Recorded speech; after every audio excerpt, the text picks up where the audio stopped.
Good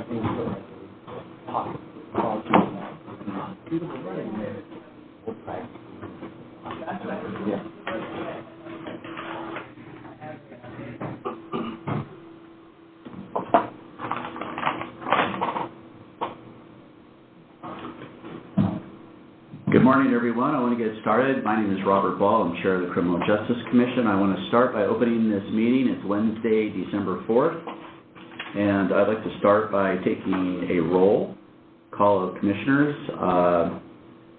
Commissioner Beach, I think you're there over the phone. Is that right? Present. Commissioner Bovat is not here, but we expect him, we think. Commissioner Hicks is not supposed to be here. I don't think he's attending at all, right? Yeah. Commissioner Campy? Present. Senator Prozansky is not here. I don't see him here. Representative Stark? Here. Commissioner Chapia? Here. And Commissioner Underhill is not supposed to be here. So do we have a quorum yet? We do. We do. Okay, so we do have a quorum.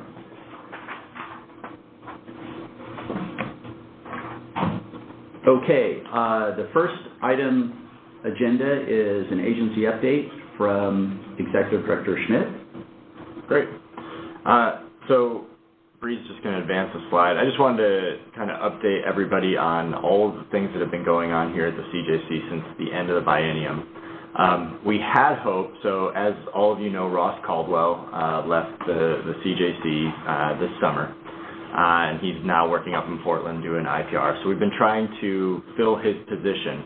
And we finally made a hiring decision. We're very excited. And the woman that we chose to fill Ross's position, his name is Karen Kahn, and she starts next week. She was supposed to start this week, and so I was hoping to introduce you to her for this meeting, but some things came up for her personally that made that not possible. But Karen will be joining us next week. She comes from Alaska. She has a very broad range of experiences working in jails, in prisons, running those institutions. In Alaska, she was one of the key people in charge of their justice reinvestment efforts and also looking at how Alaska has done pretrial reform and the changes they've made with their cash bail system. So I think her experience is going to be extremely relevant to the work that the agency is doing. So we're really excited to get her going next week. So by the next commission meeting, she'll be here to introduce herself to you all. And then in front of you, what you have is our new org chart. And essentially, you can kind of see the way that the agency is broken down into two major columns. Underneath Karen is our programs team, so that's justice reinvestment, specialty courts, and all the other program areas that we have, impacts that Bridget's working on. The green boxes are the ones that we're trying to fill those positions currently. And then the yellow boxes are folks that have been recently promoted into different level positions because of vacancies in the agency. So we're growing pretty fast. We're doing a lot of hiring this biennium to get us up to speed for our projects that we have going. In the call-out box to my right, looking at the screen in front of us, you can kind of see two of our major program areas is our STOP program, which Ken Sanchkin is going to talk a little bit about today with the report that they released this week, and our IMPACTS program. And you can kind of also see how those specific teams combine some of our research and our programs folks together. But just wanted to give you all the update on the org chart and hiring and how we're doing those things. We have multiple recruitments open at this time and are actively interviewing candidates, and we've got some starting pretty soon. Okay, thank you, Mike. The next item is the rules adoption and discussion of SB 1013. So I think our goal this morning is this is the murder changes that happen in the statute. Our goal is to review these and have discussion around it, and then, if we so choose, to start the public process and start moving them forward to get into the administrative rules, but know that this is something that we can think about, talk about, and change, as we go along. So this is the first step in that process. So with that, I will welcome Susan Amesbury, and if you feel like you need to stand at any time, please do. Thank you, Chair. I appreciate it. Good morning, everyone. We're going to do a little bit of a two-part process here. We're going to do the end of one thing and the beginning of another thing. So we were here earlier and we talked about the new crimes from 2019 that were not the murder crimes. And the Commission had a discussion about where to categorize those crimes and whether or not to make them person crimes or not, and which crime categories to categorize them at. And you should have up there a copy of the Notice of Proposed Rulemaking and those track changes in the rule. One of our goals today is to hopefully adopt those changes. We will talk about what we want to do or what we're thinking about with regard to murder, but then we want to adopt these the changes that we did talk about before. And I'm happy to run over a few of those so that you can see where we put them and what we did. The few things that the Commission wanted to be done that was required just a little bit of drafting rather than simply placing somewhere was, for example, and I don't have page numbers on this, but if you go to the definitions rule 213.003.0001, which is the first draft rule that is in your packet entirely. This is a Page 3, I think. Yeah. Halfway down page 3. Yeah. You'll see there's a track changes where we titled intimidation to bias crime, as that was done in Senate Bill 577. There are a variety of other changes inserting things that the Commission wanted inserted, but the real text that we drafted is about midway down that page where you'll see ORS 837-374 sub 2 and 3, unlawful interference with an aircraft will be a person misdemeanor if the aircraft was manned at the time of the offense. And the Commissioners will recall the last time that we talked about this, which is way back in October, there was a new crime that was a sort of drone crime in Senate Bill 581. And what the crime was is committing a Class A misdemeanor if a person possesses or controls an unmanned aircraft system and knowingly or intentionally causes the unmanned aircraft system to direct a laser at an aircraft while the aircraft is in the air, crash into an aircraft while the aircraft is in the air, prevent the takeoff or landing of an aircraft. That's one way to commit the Class A misdemeanor. There's another way, which is if you have previous convictions for doing that thing and you do it again, then it's a Class A misdemeanor. If you commit the Class A violation, again, then it's a Class A misdemeanor. So the Commission had wanted those two misdemeanors to be a person crime. In essence, if the aircraft that the drone is doing things to had people on board at the time, and so that's the language we drafted to accomplish that, if the aircraft manned at the time of the event. Can I just give a context? Sorry, I should have said this at the outset. So just to refresh people's memory and what Susan's talking about is these are the things that we've already voted on. We had the public comment period, and I wanted to tell the Commission we received no comments. So these have been out in the public for the requisite amount of time. We received no comments for those. So you've already voted on these in the first place to get them out, and so now we're re-reviewing what has been posted, and we've received no public input. Thanks, Mike, for that additional background on that, and I'm glad to hear that we've received no comments, because the Commission should, of course, consider comments if comments have come in from the public, and it sounds like we haven't had any. And I'm not going to go over every single thing that we put in these rules, because the Commission already voted last time as to what to do. These drafts reflect what the Commission wanted to do. The only other thing that was done is on the very next page of the rule, departure factors, that we did not vote on last time, but it's something mandatory that Senate Bill 577 required to be in these rules.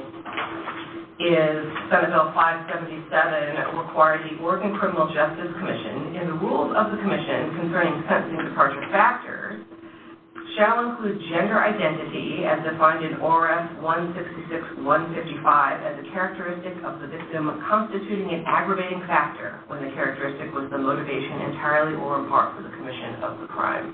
So in essence, the legislature wanted to include gender identity as an aggravating factor in the list of departure factors, along with race, color, religion, ethnicity, and national origin, and then sexual orientation. And we have added this language on the page I just indicated that has 213-008-0002 departure factors on it. It's at the very bottom of this page, the language where that was included to accomplish that goal, Senate Bill 577. The rest of the rule changes are what the commission voted on last time, along with some updates to citations. For example, if we cited in a rule to 2007 Oregon Laws, Chapter 684, that now has a statutory cite. So we changed that 2007 citation to ORS 164-138 because that's more updated, 11 years or 12 years after the fact. We thought, why not go ahead and put the statutory cite in? So I'm happy to go through the rest of these changes or to answer any questions the commissioners may have about anything that was undertaken here. There is one small change that was made at the end of crime category 6, which is 213-017-006, which is a massive rule, but it's 88 things. At the very end, for some reason, the computer system crossed off a bunch of stuff and put it in a new place in the statutes implemented, which it should not have done. So my intention is to talk with Breeze Potter after the fact and see if we can get that put back together. That's not substantive change. It's just something that the Secretary of State's computer did. I know not why. It automatically does these track changes. We don't put those in. It just assesses them. So that I intend to fix. But otherwise, this all is what the Commission talked about before and updates the citations. If anyone has any questions or want to look it over or ask me anything, I'm happy to accommodate. Just let me know. Thank you. Does anybody have any questions or comments? And if none, do I have a motion? I think we should just do a motion to adopt these. Oh, I do have one question for the Commission and for Mike also. I'm assuming, but would like to know, do we want to make the effective date of all of these January 1st, so we have a uniform start date, and because some of these laws actually don't go into effect until January 1st of 2020, typically what we do is we just have the effective date of all these changes between January 1st of 2020, and we put that in the rulemaking document. So if that's something else I would like input on, because I want to implement the Commission's matters.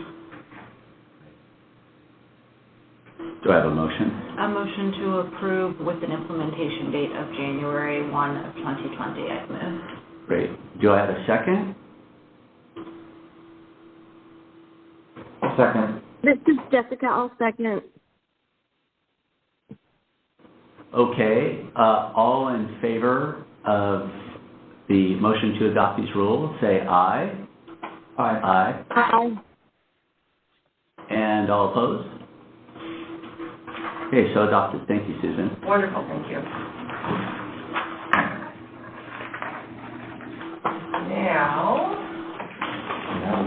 Now the fun, you're right.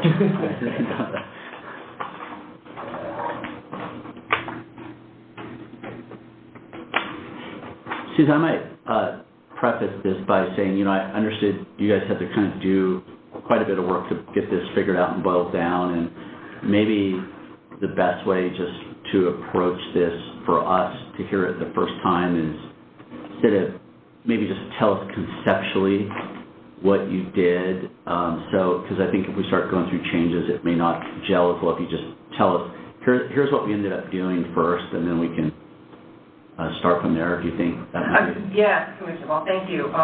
Actually, we have not drafted the changes as such in any event because this is so conceptual. Right. We wanted you folks to be able to have an opportunity to consider them. So this is going to be a little bit more of just a narrative, letting you know what the sort of thinking was behind what we're suggesting today, and the purpose of having the conversation now is after the conversation today, we would like to be able to go off and draft changes similar to what we do when we come in with the new crimes, first of all, and say, hey, everybody, what do you think? What should we do with these things?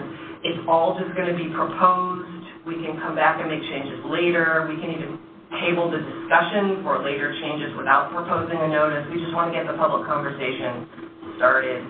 So I'll kind of talk in a narrative. It is a little confusing, and I'm not going to drill super down into the details because it's a little confusing. Chair Ball, can I just... Sure. So I'd just like to recognize Katie Sewers in our audience attendance.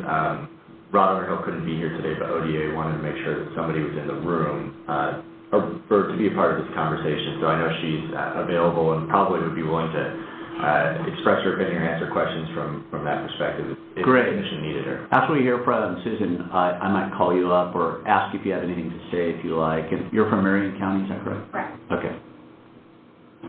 Good. Okay, so the overarching question that we're going to be talking about right now is, what do we do with the crimes, with the murder crimes on the guidelines following Senate Bill 1013? Senate Bill 1013 changed murder crimes significantly, and we need to update the guidelines to address those changes. And the question is how to do it given how the crimes of murder have been restructured. And without delving too far into Senate Bill 1013, which is a complicated bill anyway, the gist, a very gist of what happened is the crime of aggravated murder was narrowed. There are fewer ways that a person can commit the crime of aggravated murder now than there were before Senate Bill 1013.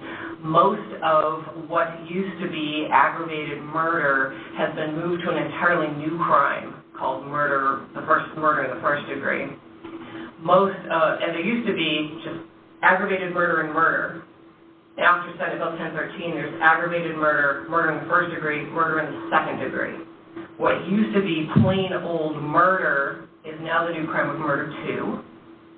Most of what used to be aggravated murder is the crime of murder 1, and aggravated murder is kind of this new uber thing that has only a few ways to commit it rather than something like 14, which is what it used to be.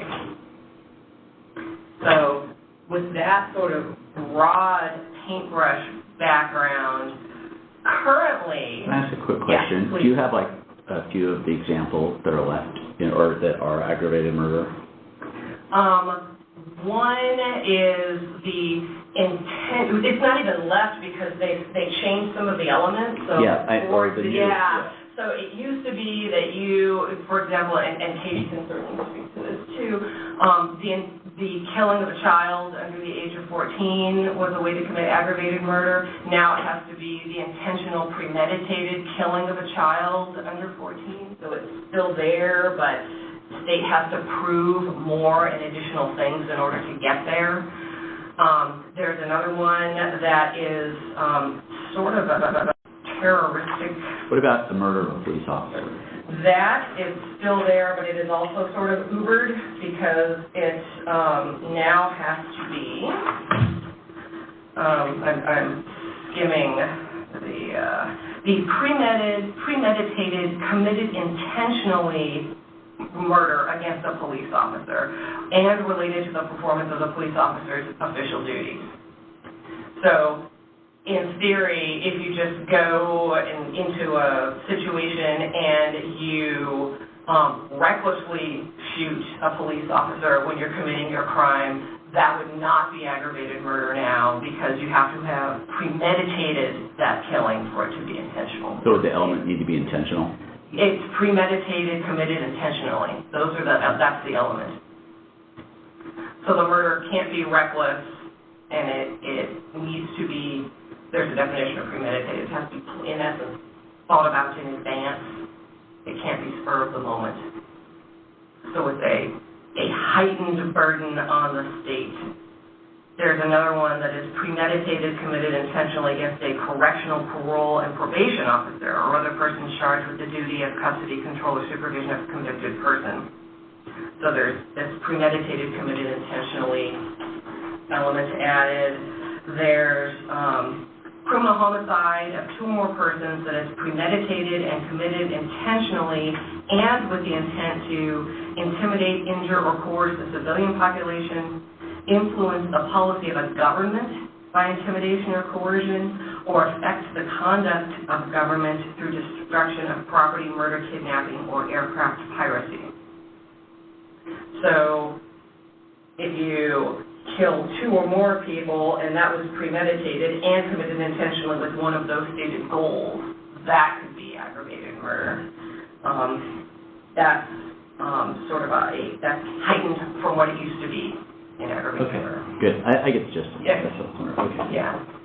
So, for years, the crime, since the beginning of the guidelines, as far as I know, the crime of aggravated murder has not been ranked on the guidelines. It is currently unranked on the guidelines. The idea behind that is that there is a statute that sets what the penalty would be for aggravated murder, which is death, life without parole, or life with a minimum of 30 years imprisonment. So we don't look to the guidelines for those sentences. We look to the statute that tells us what those sentences will be. Attempted aggravated murder and solicitation of aggravated murder is currently ranked on the guidelines as a crime category 10. Garden variety murder, which before Sentinel 1013, we had a murder crime. Now it's murder 1 and murder 2, but murder right now is on the guidelines ranked at a crime category 11. It is the only crime category 11. And attempted murder or solicitation of garden variety murder is ranked at a crime category 9 right now. So the question before the commission is, what do we do now that we have this murder 1 and murder 2? Murder itself is a crime category 11. What are we going to do now that it's been split off into these two other murder offenses? Where do we rank those? Do we rank those? What do we do with the attempt crimes? So I've had some conversations with a colleague of mine who's an appellate law expert, Assistant Attorney General Tim Sylvester, who has handled a lot of these cases in the appellate courts. And after much consideration, we have come up with a possible option for the commission for you guys to consider and discuss. And here's what we have thought about doing, which is taking the murders, the crimes, off the guidelines entirely.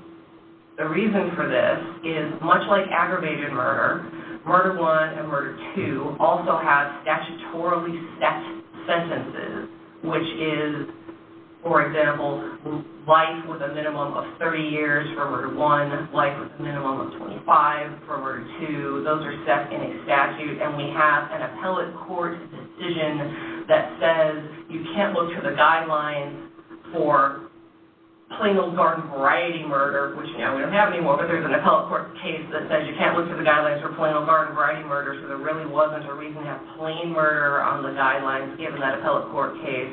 We think the court would most likely do the same thing with murder 2 and probably also murder 1 if it was faced with what do we apply, the guidelines or those statutory sentences. So that's why we have proposed to take those offenses out of the guidelines chart and rely solely on the sentencing that's in the statute. And Susan, that case is State v. Amble? State v. Amble, and it is 282 or App 821 in Ambill, A-M-B-I-L-L. It is a 2016 Court of Appeals decision.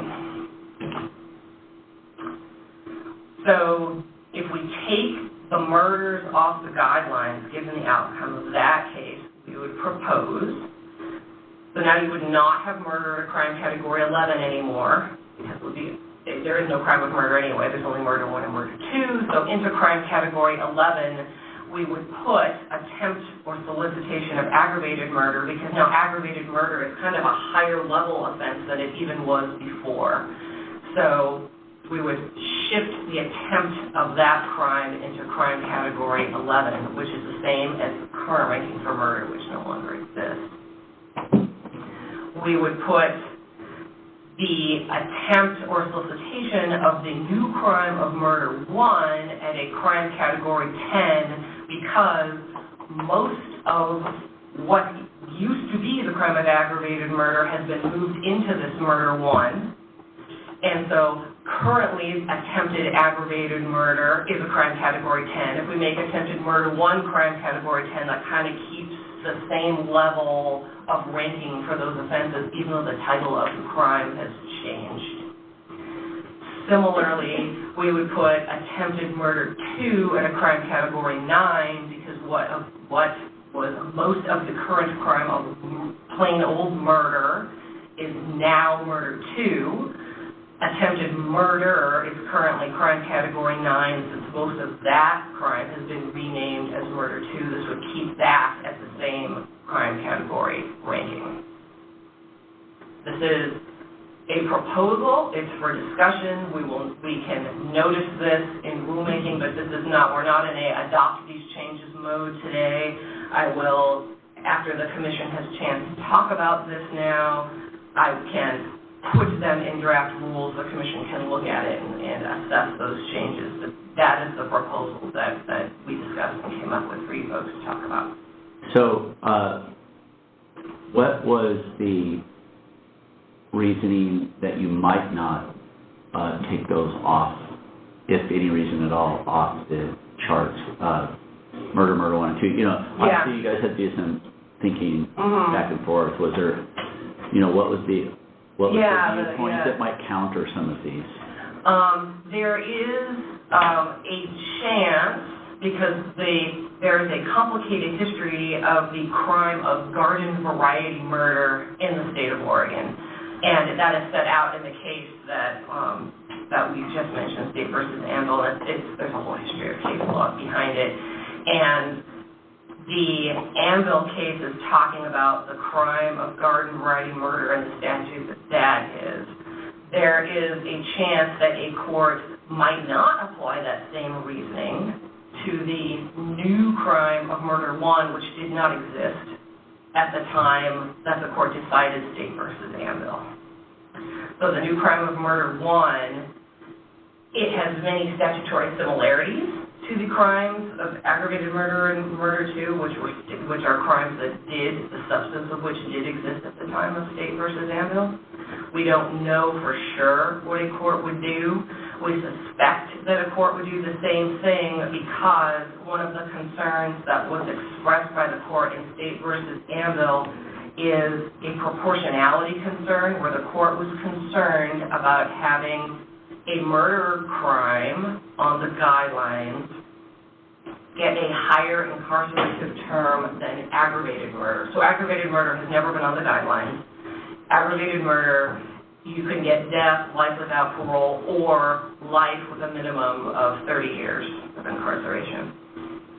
What the Anvil case was about was where the state decided, hey, we won't go for garden variety murder with the statutory sentence. We're going to go look at the guidelines, and if something is a particularly meets certain factors in the guidelines, you can do what we call a double departure, which is look at the guidelines and see what the range is, and then depart in essence upwards.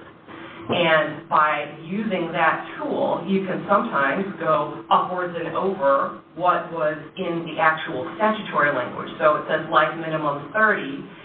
The start period for the minimum, if you use this double departure method, could be above 30 years. So in essence, it could be life minimum, say 35, something like that. The court said that that was not a correct method of going about things in this State versus Anvil case, and one of the reasons that the court gave for that... What court was this, just the district court? The Oregon Court of Appeals. Oh, it was an appeal court, okay. Yeah. The Oregon Court of Appeals said that it wouldn't be right for someone to get a higher incarcerative term, higher minimum incarcerative term for garden variety murder than you could get for aggravated murder. There's a whole host of other reasons in the State versus Anvil case that are tied to the particular history of murder in the state and how post-prison supervision and parole are calculated and all of that. But this proportionality issue is also one of them that is listed in this Anvil case. And the state did petition for review to the Oregon Supreme Court in the Anvil case, and that petition was denied. So this, at least for now, is the final word in the state. There could be another case that creates new law on these points, but that's where we are right now. Do any other commissioners have any other questions? I have some questions. Yeah, please. So it seems like one of the big changes that we're talking about is taking garden variety murder, which currently is ranked, and making it an unranked crime. Deleting it entirely because it doesn't exist anymore, and we would be deciding where to put murder 1 and murder 2. So making, so yes. So I'm kind of thinking the conduct that is current, that was regular murder, that same conduct would go to unranked conduct. Yes, because in essence, that is murder 2 stuff. Right. And this Anvil case dealt with that conduct. So it really adopts the Court of Appeals ruling. In essence, yes. Puts it into the guidelines. Okay. And the second question I have is with regard to ranking what would be aggravated murder as a crime seriousness 11. I guess I'll just sort of broadly thinking, it seemed like what the legislature did was they really limited the number of cases to which death penalty could apply. Yes. And now we're taking conduct, attempted death penalty conduct, that would have been a 10, and we're moving it up to 11. So the same conduct that is still aggravated murder would have been death penalty eligible under the old statute, right? I mean, I know it wasn't specifically defined, but if you intentionally killed a police officer under the old statute, it would have been death penalty conduct.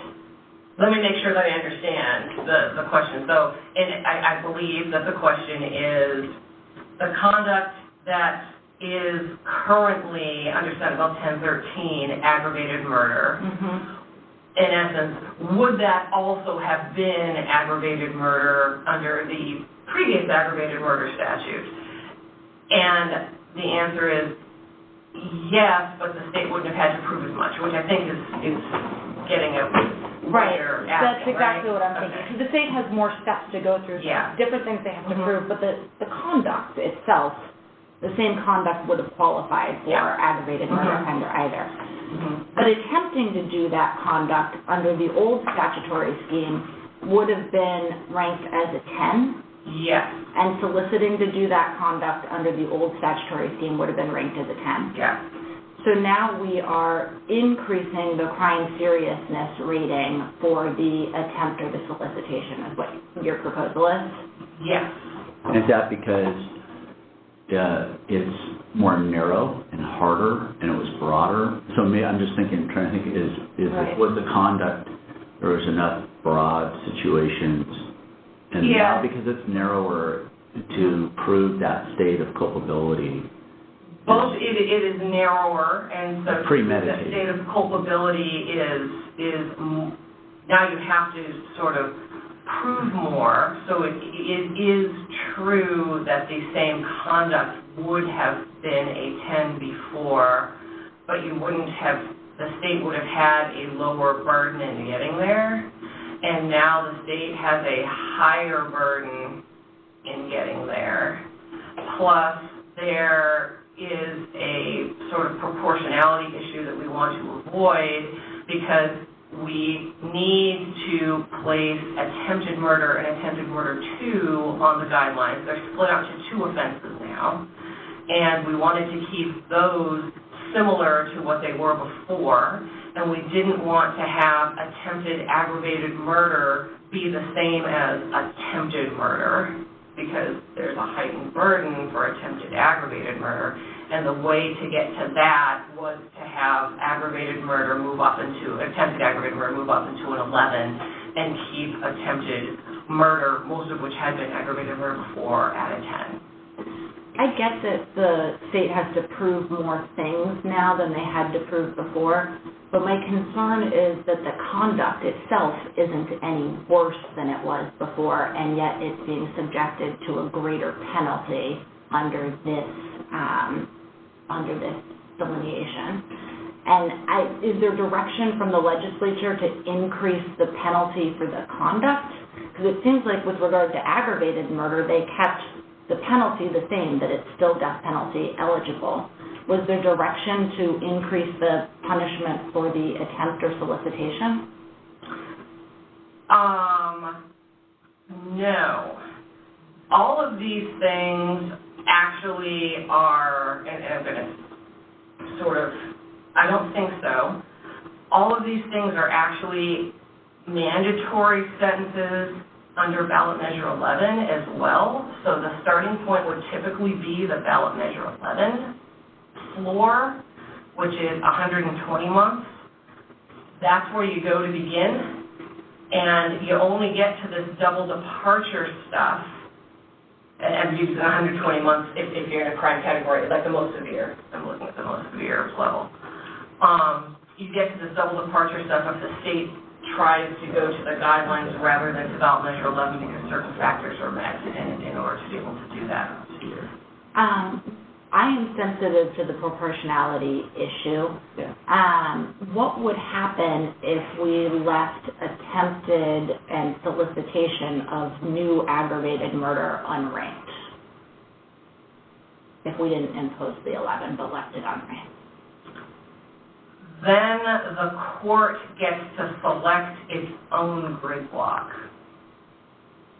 Because if we have an unranked crime, then the sort of like what the commission did last time we were here with a significant less serious crime, there was a forestry crime that could be committed in a variety of different ways, and typically if there is a large range where some crimes could be way less serious and some could be way more serious, like it was, we were talking about the unlawful killing and taking of animals, and what the commissioners were talking about was, well, we could commit the offense by taking one or by taking 500 animals, and so given that, perhaps the 500 animals would be a more serious commission of an offense, so we don't really want to categorize it at a low point because it could be a really negative way of committing this offense. On the other hand, we don't want to put it at a super high point because there's also a less serious way of committing the offense. We will leave it to the court to sort of settle on the appropriate grid block. So it would be up to the court to settle on the appropriate grid block, and it could go anywhere from 1 to 10 or 11 if we kept 11 there.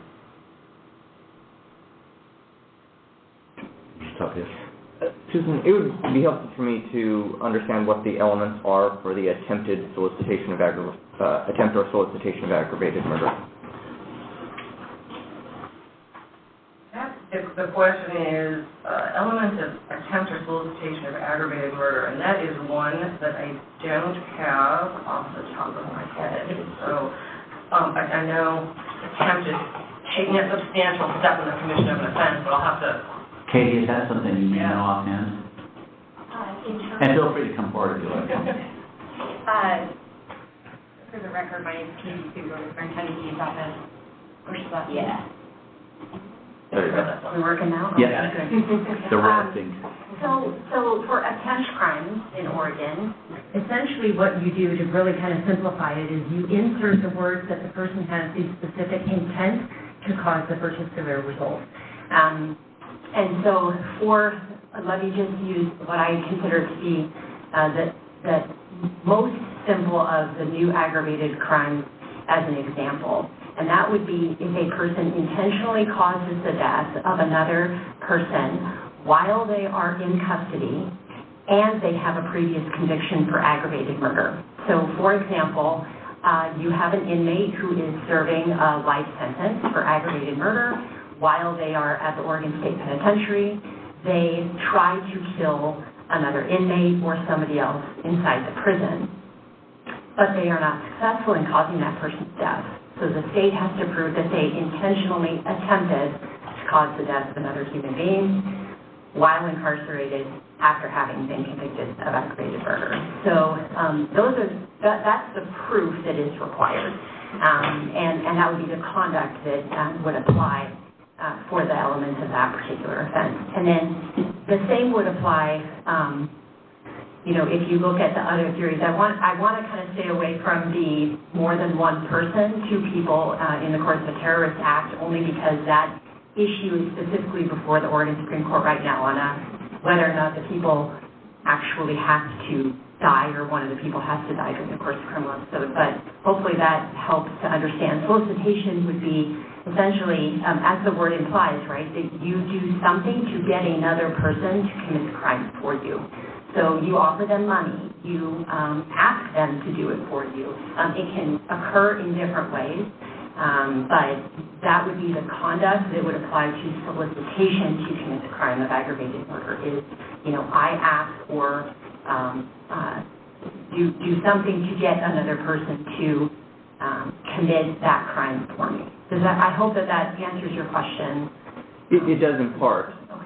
This commission has, on occasion, chosen to choose one crime seriousness rating for a crime under specific circumstances and a different one under different circumstances. So I wanted to make sure that if we're voting on a crime where there are multiple ways in which it could be an attempt or a solicitation of aggravated murder, that a one-size-fits-all ranking makes sense to me. Perhaps if I can just add one thing. So the attempt crimes in Oregon are the taking of a substantial step. So I gave an example where someone actually did try to but failed to cause the death of another person. Obviously that can result from a very violent act where someone uses a weapon, but the person just doesn't die. It could also be that person takes a substantial step towards the commission of the crime that never actually causes an injury to the other individual. So I think maybe to get to your point, there is a spectrum within which attempt crimes could apply, and the same would apply for solicitation. The solicitation is committed upon the request. I have just a question. So, and I'm not questioning the legislature's, whatever they came to, it's not our job to do that. But the question is, I'm trying to better understand how this might fall in. So let's say and this happened to a friend of mine, police officers running after a bad guy. The bad guy goes in a house, and the police officer, the bad guy's hiding, and then shoots the police officer. And like my friend still has a bullet in his neck, but let's say he would have died if it wasn't like. It sounds like that's not a premeditated thing anymore, or who knows. But like, what if that's a case where it's now not aggravated? What about the case where it's an attempt and the person lives? Like, where would that be? That sounds like you're looking at crime seriousness 10. That's because attempted murder of a police officer would be murder 1. Attempted murder 1. So murder of a police officer would be murder 1. So attempted murder of a police officer, it looks like under this proposal, would be a crime seriousness 10. I would agree. Okay. Oh, so was that not an aggravated murder before? I don't even know. Yeah, so aggravated murder previously, prior to September 29th, was defined as the intentional killing of a police officer working, essentially, right? And so the statute was amended to require the additional proof of premeditation on the part of the actor. So that's the difference now between the current definition of aggravated murder of a peace officer and first degree. So someone running may not have been premeditated, but commits that very violent act to permanently disable somebody to some extent. That's now a 10. If they attempt, that would be part of that's like me trying to figure out where the guidelines should be. Huh. Yes. Depends on what we prove, but Right. yeah. I would agree. Let's say that's Again, proven. Let's say Right, that- and it depends upon, right, the undefined term of premeditated in the Precisely. statute, Right. which is problematic. Yeah, and I understand that. I'm just trying to say, Yeah. let's say they say it's Right. not premeditated Right. because Right. they're Right. running and, yeah, you know, who knows, but Yeah, that would I'm be just trying to get a attempted sense first-degree of murder. if we're categorizing where and what does a 10 mean Mm-hmm. in that case, so I really understand that. I will say also that generally speaking, even outside of all of the murder things, typically attempts and solicitations are classified at 2 crime categories below a completed crime. So currently on the guidelines, murder is, plain old murder is an 11, attempt is a 9, 2 crime categories below that completed crime of 11. So now the act, with the new act, it would go down under these by 1, the same? No, Okay. no, that's sort of part of the idea behind this proposal, which everyone can discuss Got it. and we Okay. can settle on. But if we take murder off of the guidelines, meaning murder 1 and murder 2, don't put them on, and have to take murder off because there is no plain old murder anymore. Don't put murder 1 and murder 2 on. We need to find a home for the attempt because we won't have the general rule of thumb of 2 crime categories below because there won't be a crime category for completed crime. And so the goal of placing these here is for plain murder, which is now, we've got a murder 1 and a murder 2 getting at kind of what it was before, but we have to state expressly in the guidelines because we don't have a completed offense to count down 2 crime categories from. So getting to Commissioner Tapia's point is the commission could segregate these potentially for the attempts? I believe so. I don't know. We haven't seen that. And I'm not sure whether that could result in a proportionality concern depending upon where the puzzle pieces are fit. I mean, I just go again to, let's say, the difference between an attempt to take somebody's life where now you have somebody that's permanently disabled versus an attempt where they never faced or they never had actual bodily harm. And Well, there'd be more than one charge usually, so if you permanently disabled somebody, you're probably going to get an assault 1 charge, which is also a ballot measure 11 cents with mandatory minimum sentencing in addition to the attempted murder charge, and so there are other charges in place. no, But they wouldn't be consecutive. I mean, they would be concurrent sentences.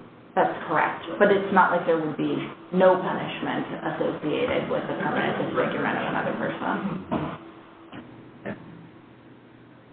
I would be very concerned about breaking out ranking of an attempted crime based on how much harm was caused to the individual, that it would create a lot of uncertainty because it's so very fact specific. I agree. And I might suggest as well, I think that the current guidelines reflect that, right? So we know that there are enhancement facts the state can prove beyond a reasonable doubt or a defendant can admit, and the court can find a basis to durationally depart. So given the scenario, perhaps like we talked about before, that there can be a spectrum of conduct that nonetheless meets the threshold requirements for proof of attempt crime. When you look at the totality of the evidence, you may have a situation where there's substantial and compelling reason for one attempted murder to be punished differently than another attempted murder charge. And those substantial and compelling reasons can still be found by the court where they can look at all those circumstances. So I think do you know if it was the legislature's intent to, let's say that we have conduct that goes down, is that, or did you say it was conduct that was going up? So it was going up. So, just as an overall, high level, what Susan and I and Tim were trying to accomplish with this is trying to keep as much the status quo, because it seemed, not speaking for the legislature, the legislative intent, I don't think some of these things were necessarily part of the discussion or contemplated, how creating murder, murder one, murder two, we're going to bump attempts up or down on a guy. I don't think that was thought about. I think my recollection of the conversation was very much about what crimes should be eligible for the death penalty. And these creating murder one, murder two kind of created a waterfall of circumstances for us to figure out on the guidelines. What we tried to do, and I think this is a pretty elegant solution we arrived on with ranking attempt murder one as a 10, kind of keeps things very similar to how they were. Attempt murder two, which used to be murder as a crime series 9, keeps things very similar. I think Commissioner Campy has pointed out the one, what I would say it would be a change, would be where essentially we're bumping up the now new aggravated crimes to a crime series 11. So I think most of what we're trying to accomplish here, our intent is to keep things the same as to where they were on the attempt rankings on the guidelines. But in those cases, the element, the narrower elements are harder to get to if you bump it up. That was our thought process. Right, okay. It also appears to me that if we're using this as our template and attempt solicitation of murder one is a crime serious rating 10, the attempted solicitation of aggravated murder could either be a 10 or an 11. But I think that we need to decide what makes more sense. At a higher, it makes sense to me that an aggravated murder is more serious than a murder one, and accordingly the attempt should be as well. But I do understand your point, which is it is elevating the consequence of very similar conduct. And do I recall correctly that this is the only ranking 11 crime, and if we didn't have that, there wouldn't be an 11? Yes, that's true. Except for those crimes that are not classified, the 11 grid block is available. Could be available, I follow. Okay. Yeah. And my biggest concern is really with that ranking of the 11 for the attempted solicitation, because the completed crime seriousness for that conduct has not increased. It stayed the same. And so there's no indication from the legislature that they intended to increase the penalty for the attempt to commit that crime. And my understanding is that attempt or solicitation of murder one and attempt or solicitation of aggravated murder are both, or at least with the attempt, are both going to result in no death occurring. So the outcome in either one of them is similar, that no death has occurred. So with the same outcome on both of them, and no direct, and the same punishment for the more serious crime available under the new definition as was available before, no direct indication from the legislature that they intended to increase the seriousness of the attempt. I have a lot, I don't agree with moving it up to 11 is what I think I'm coming down on. So I would be more comfortable with having it be unranked and having 11 available to a judge if facts are appropriate, or some other ranking, but I am concerned about increasing the crime seriousness. Yeah, and I have a concern that if you of the different instances that may come up, like you say, so maybe the solution is to what you're talking about is that if somebody does something and setting aside the other crimes, let's say, for whatever reason, this is one that comes to germane crimes, the differences between intents can be pretty dramatic, harm done to somebody, and so that...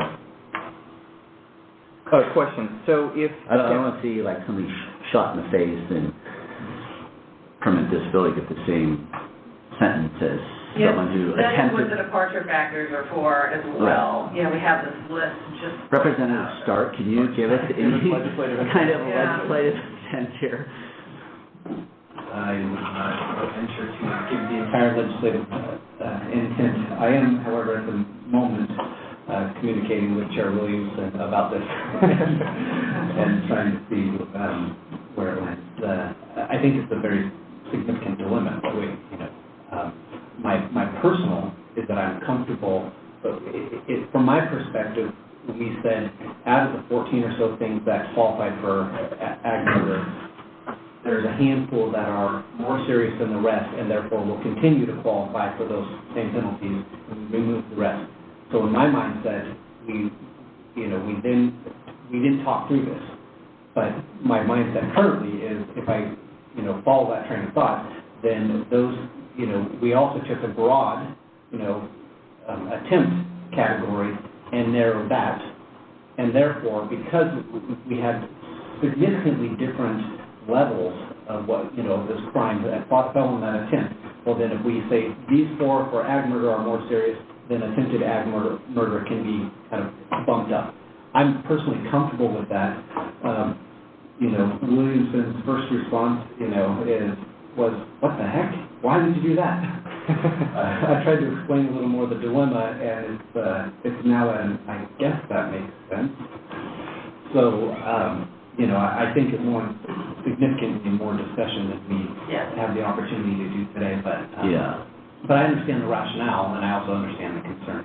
And I do not remember a single conversation that around this effect of that bill. That's a lot of know-how. So if I could just, Commissioner Tomke first. I just wanted to follow up with the attempt or solicitation of aggravated murder if this were to be treated as an unranked felony. Would a judge, for instance, be able to choose a lower ranking, maybe deem it a crime seriousness 9? Would there be any prohibition for a judge being able to do that? No, they could go down to even lower. Are we able to put a floor on it that make available something higher? What I can recall, two come to mind. First degree assault, if there's an added allegation that it's proven that the victim essentially did not do anything to provoke the attack, it's 10, otherwise it's 9. If it's the first degree of an unconscious person or a person incapable of giving consent, it's 10, otherwise raising the first degree is 9. So this body has certainly given the same offense, different rankings based on certain factors that are present and proven. Yeah, my thought is to guard against that question. So if we put a floor of a 10 on it, but make 11 available for circumstances that a judge may still does. We're forced to deal with the dilemma, right, in the discussion. So typically what the commission has done when it has done those split categorizations, and you're right, has looked at it's where you have a variety of ways of committing the same offense, just similar to this aggravated murder offense, but usually it's splitting out using statutory language there to say, all right, if you do it in this way, we've done that with one of the identity theft crimes, where if you commit it in the way of 8 subsection C, then it's 5, and all the other ones are 4s, that kind of thing. There may be offenses where the commission has not used statutory language and has used something like if physical harm to victim or something like that. I mean, we're really not using statutory language if we leave it unranked, essentially, in some ways. Oh, and no, let the unranked judge decide. Yeah. So if you leave something unranked, then no, there's no language. Putting a floor on, I just don't want to, I would hate to see a situation in X many years where, the highly visible case in California where the kid essentially committed rape but got X amount, nothing in terms of punishment for it. Now, it's a different offense, but again, the circumstances being different in a murder case where it wouldn't pass the common sense test. So I think we could keep having a great conversation about this for probably a long time. What we can do it sounds like, and we can just do like some head nods or something, but it sounds like most people understand the logic of new murder 1, the attempt as a 10, and that new murder 2, the attempts are a 9. So that's an easy enough thing for us to draft up. We can draft up a couple options on now aggravated murder attempt as an 11, and we can also do a draft as unranked means we don't. So we could give you a few kind of options there. Let this kind of conversation marinate a little bit. Let people go back and check with their stakeholders and continue to have the conversation. The only time-dependent thing for us, well, now the law is in effect as of September 26th, so the law is in effect.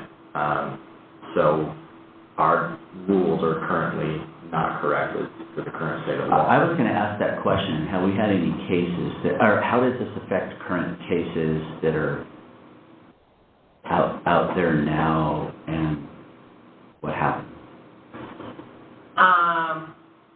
If we have not redone the rankings, what?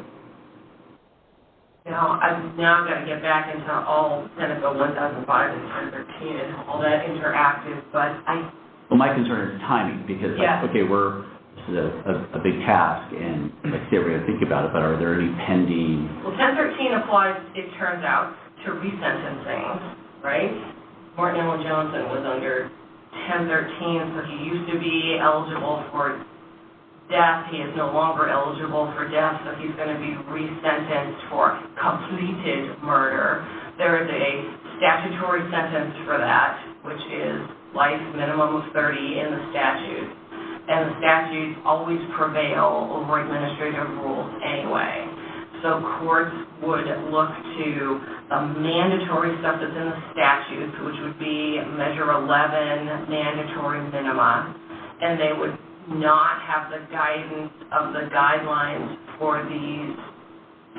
enhanced sort of double departure type things for the attempts, but they would have the floor that is currently in 137,700. Got it. As the practical effect of not having a time seriousness ranking for a crime that never existed, attempted first-degree murder, I can tell you that currently is a crime that is being prosecuted in my office, because there was a pending attempted murder of a police officer, so it was attempted aggravated murder. There was sufficient evidence of premeditation. The grand jury issued a new indictment after September 29th for attempted first-degree murder. That is an unranked felony, So What could a judge?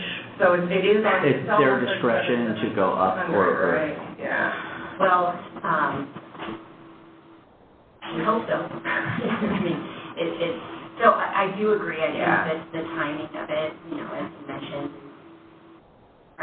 there's a 90-month floor in 137,700. Correct. So could you summarize the options that you would that Executive Director Schmidt talked about to sort of boil this down that you'll work on, then the different choices? I mean, for me, I'd like to see explored. I can't speak for the other commissioners. The idea of the floor. If we have that category where you have multiple situations at a very high level. That makes me nervous about more conversation on that point. We can split like we're discussing, but we will possibly need to come back and actually drill down into the substance of the law. We can have Senate Bill 1013 here with all of the ways to commit the offense, so the commission can assess which types of attempts it would want to rank more highly than other types of attempts, because that's the kind of guidance that we'll need to actually draft how to split it if we're going to split. So, because I do think there is somewhat of a pressing nature for us to do this, and we do, and I think it is appropriate, especially for something with the magnitude of these types of conversations, to not do a temporary emergency rules, but to actually go through the public comment process. I actually think we probably would get some public comment in this time. I'd like to start that clock I agree, sooner than later, and we can take that gives, how many days would be in the public comment period, Susan, if we were to just go with this, say, file this in the next week or so? The absolute minimum, let me think, what is today, December. So 49 days is the amount of time that the legislators have to have notice before a rule goes into effect. So the soonest a rule could be effective would be day 50 after that 49 days. However, a rule also must be published in the Oregon Bulletin for at least 21 days before it goes into effect, and the bulletin is published on the first of the month. So January 1st would be the bulletin into which these rules would go. And so I'm not sure whether the 49 days would be the longest or it would be that 21-day period. And that's the absolute minimum, assuming that we come back on day 49 and have no additional conversation and don't do any redrafting or anything. And this may be one. I don't know if the commission wants to consider splitting off and categorizing and moving forward with two rulemakings, which we could do, and do murder one and murder two in one and aggravated murder in another, because if there seems to be more of a consensus on those two, that would help to address some of the pending cases that we have that have those fact patterns. That would result in two split notices and rulemakings, but we could do that. So at the soonest, I think for these rules coming into effect, we're talking about February. I was thinking 60 days probably. So very beginning of February. At the earliest. Yeah, at the earliest. My recommendation to you would be that Susan draft this and we file that to start the public process, the public comment period. And then that kicks off that essentially 60-day-ish clock where we'll take comments. Then we'll come back and the commission will be able to hear that. We can actually schedule, if we want some, if the commission would like some speakers that are expert to, talk about these things, we can have more of a robust and give it a full, commission 2 hour. I think this could be a 2-hour meeting, essentially. But I think we could kick off the public comment period sooner rather than later. If we don't give Susan good direction today and start that process, it'll be until the next time this body meets. And I just know that it's December, and I worry about getting a quorum and other things. So if we don't give Susan the direction until the next time that we meet, I'm worried that we're talking about maybe March or even April before these. My intent was not to start the process, but I just think we need to have more discussion, like you say, in between, so we really fully understand it. And as we could in any public comment period, make changes or have further discussions. But I think we want to meet, in January fairly early. We think about, a month or so in the middle of that process to have, the right kind of discussion so we don't delay it, would be a thought, for sure. Is one of the considerations possibly moving to accept the recommendations concerning everything except for attempt solicitation of aggravated murder? And then leave that as the only additional issue for further discussion? I think they'd all be open. I mean, this is just drafting. Mm-hmm. So I think is that right? So I think we can move to have Susan begin to write all of these, but none of them are final, cast in and stone. they cannot be final. You have to we have a listen to chance all public to comments that come see in. them, public comment, make changes. So we're not making any decision, but go ahead and start drafting. But I think you should draft with a thought in mind with the preliminary discussion, and if we get stakeholders in the meantime or things, concerns, that we figure out what the potential language might be for those so we can make those decisions.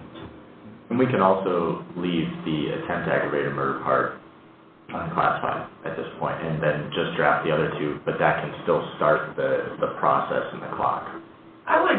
We could do that. I would suggest classifying it somewhere And not even, it doesn't require that the commission decide, but we can put it, hypothetically, let's say, put it at an 11 in the narrative where we talk about the need for the rule and what the commission is doing. We can lay out a little more than we typically do about how the commission must decide whether to categorize it, split it, leave it unranked, and then we have it in a spot at least so there's something to be drafted for discussion. That's all it would be, it's sort of a discussion draft. And if we list the sort of possible options we've been thinking about in the narrative, that might facilitate more public comment about which of those would be appropriate possible suggestions for how to do those things. So at least we have, like we did today, have a starting point for discussion where folks can comment, but we can outline some of the options we've considered. I'm concerned about having it nowhere might facilitate less rather than more discussion. That's what my fear is. I mean, I think these are very weighty. I mean, we might settle on that, but to facilitate the discussion. And does it, you mentioned the idea of doing, two separate processes here. Does it, if we do that, does that just complicate things, or does it actually make it simpler where we're more likely to draw more comment on the one that's more controversial? Like, what's the benefit and the drawback of separating versus doing them all as one process? You want to talk about it? Well, just one thought I had. I mean, to me, the reason it would make sense to split it up would be because you right now as the commission think, you know what, murder 1, murder 2, that's pretty lock solid. We think that's where it's going to land. We're really comfortable with that. So let's just get that in the pipeline. Could even be a temporary, because these cases are currently pending, you could even do an emergency temporary rulemaking with those two categories and leave. That would be, in my mind, why it would make sense to split it up. Otherwise, since it's all stemming from the same legislation and it's the interaction and the proportionality that is creating some of these issues, I think bifurcating it probably doesn't.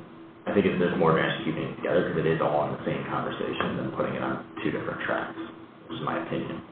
I agree with that, yeah. I like the idea of splitting, moving quickly with what we're comfortable with, so we can get things set in stone on that, and then taking our time, but starting the clock on the attempted aggregate. How do you build it? I can see the practical benefits for doing that. I just think it's a little bit messy because it leaves us with less flexibility, but I'd be comfortable with it. I do appreciate the practical benefits of getting some information out to the public. And Susan, if we were to do that and have the temporary emergency rulemaking for just that part, that still is a public comment period. Well, what that process would look like, if I'm sort of hearing this correctly, is we would file temporary rules to be effective on whatever date the commission chooses, whether that be, upon filing or January 1st or some definite date for the murder 1, murder 2 attempt and solicitation. And we would, I would say, also start the permanent rulemaking process for those and for the attempt and solicitation of aggravated murder at sort of the same time, because we'd have to, at some point, those temporary rules would have to be turned into permanent rules or they evaporate within 180 days. Right. So we would start that process. The sort of risk, so to speak, there is if the commission decides to do something different with murder 1 and murder 2 than it was in the temporary rules, then we'll have kind of an odd little patchwork where for 180 days the sentence for this offense was X, and now permanently it's Y, and that could lead to some uncertainty and possible litigation, but it's still an option. And the reason I'm comfortable with, moving forward with the murder 1 and murder 2 as what's been proposed is there was never any sort of intent or discussion about, let's change the severity of the consequence for these other attempts. The discussion really was about reducing the usage of the death penalty.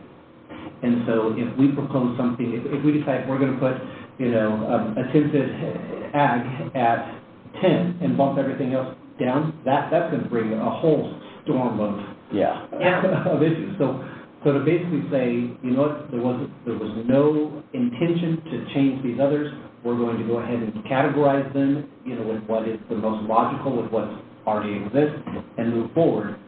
That, to me, I think people are going to be comfortable with. And then we say, but we have this new unknown. Let's take some time on that. Yeah, and I think that's what they attempted to do here, essentially. Which I'm just uncomfortable with that top tier without more discussion.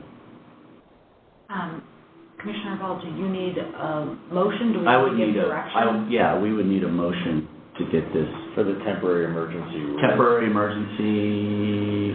So, we have not drafted those yet.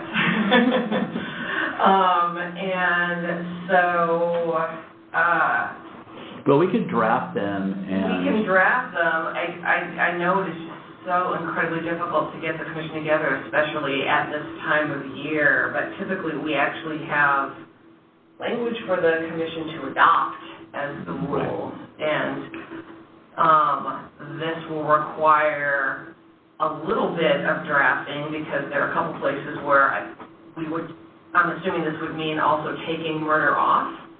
Is that what we're thinking? Take murder off and categorize attempt 1 and attempt 2, but not do anything with aggravated murder. So there's an aggravated murder rule that has to be changed to throw the 2 murders in with it to say all those are uncategorized. We would need to remove murder from the crime category 11 if that's what we're going to do. And I need to track all of that out. I think we need to adopt that. Yeah, I think side 1 is everything that's here start, like we talked about, the permanent solution. And then track 2 is drafting an emergency, which frankly we could do telephonically if we need to. Yes, we can do telephone. That's perfectly fine. To me, I think the long-range permanent rule making versus emergency rules drafting are separate items that we could deal with. Sounds just fine. I was a little concerned with actually adopting as rules today, temporary rules that we haven't drafted yet. I want to put some thoughtfulness into that drafting. I thought we just needed to vote to tell you to draft. That's what I was. Okay, good. Right. So I don't think so. I think what we can do, Susan and I can work together. And then once we feel like we actually have language, I can try to put together a phone call meeting the commission just to consider voting for the temporary emergency rules to go into place. And at the same time, we can start the clock on the attempted aggravated murder for the public comment process. And public comment, frankly, on the murder 1 and on the attempt murder 1 and murder 2, because if we think we might want to adopt those permanently, I think it's a good idea to start that clock ticking as well, so we only do one big permanent rulemaking instead of waiting to, as we say, sort of permanentize the attempt murder 1 and attempt murder 2 at some later time. We only have 180 days to finalize that. So we can still do the exact same permanent rulemaking process we would do. What the addition would be is getting a temporary rule in place to address the murder 1, murder 2 attempts now. Right. So I'm clear, I think, on what Susan and I need to do, and then we'll work with you, Chair Ball, to schedule a phone call as soon as we're ready to have that call. And hopefully we can accomplish that before the holidays. I want to make sure that the staff gets us the items not the day before that phone call, but so we have plenty of time to look at them. Yep. And talk to stakeholders, and plus we don't have Commissioner Bobat or Underhill today. This is a big, I know that they'll have something to say about this, I'm sure. Yeah, the temporary rule discussion will only be on the murder 1, murder 2. Right. It won't be on the ag, but yeah. Yes, I agree with that. Okay. Yeah, that's right. Okay, great. Thank you. Thank you. Discussion.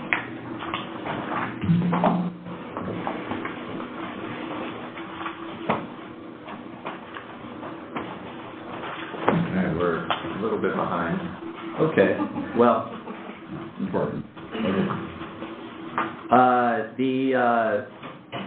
The next item is our specialty court implementation grant awards. Joanna Robert, will you start? Thank you. Good morning, Chair Ball, Commissioners. So I'm going to talk about the Specialty Court Program 2020-2021 Implementation Grant, and I'm requesting an award decision from the Commission after considering the Grant Review Committee's recommendation. I'm going to provide a brief overview. Background: the purpose of this grant, the Commission set aside approximately $2 million to financially support the development of new courts and to financially support existing courts that needed to make significant operational improvements toward meeting standards. Startups or significant operational changes can be challenging and can be risky. So for that reason, this grant will need to provide a high level of CJC staff support, technical assistance, frequent check-ins, and frequent reporting to ensure grantees' progress, support their success, and mitigate any risks that exist. The eligibility requirements in the RFP was a new court with lipstick approval and a statement of need, or an existing active specialty court. The specialty courts had to not currently have a 1921 specialty court program grant with CJC. If they did, they were not eligible for this grant. They had to be a circuit court. The treatment provider needed to accept the Oregon Health Plan, and they needed to be eligible to use the Oregon Specialty Court Management System. The program judge and coordinator needed to agree to participate in the peer review program as reviewers and to be reviewed, and the fiscal agent is a unit of local government. The grant evaluation criteria: one, whether the applicant addresses funding priorities identified in the solicitation; two, overall quality and completeness of the application; three, demonstration of clear, measurable, and appropriate use of dollars to meet standards; four, demonstration of need, including geographic location, local demographics, financial resources; and five, adequate correlation between the number of participants and cost of services and supplies requested. And those funding priorities are priorities with dedicated funding required. We require the applicants to have dedicated funding for a court coordinator, dedicated funding for drug testing, no less than twice per week, including weekdays, weekends, and holidays, and dedicated funding for training for the court team. Other priorities without dedicated funding required was having MOUs in place, equal access for groups that have historically experienced sustained discrimination or reduced social opportunities, standardized objectives, validated risk and need rating and assessment tools, targeting moderate need to high-risk, high-need individuals, accepting and providing MAT, providing sufficient duration and dosage of treatment, and that their training curriculum for staff meets and their curriculum for participants meet criteria for treatment programs in Oregon standards. So the highlights in this round: we received 6 applications. 2 were from brand new courts, and 4 were from existing courts that all had applied for the 1921 program and were recommended by the Grant Review Committee and the Commission to apply for the implementation grant and did not get awarded 1921 funds. So 5 counties in total applied for funds. 3 different types of specialty courts applied, but the bulk of the funding request is for mental health courts, and mental health courts in 1921 were the courts that were much less competitive overall. Applicants were not limited in their asks, and the request for funds is less than about half of what is available, so slightly less than $1 million is the total of the request.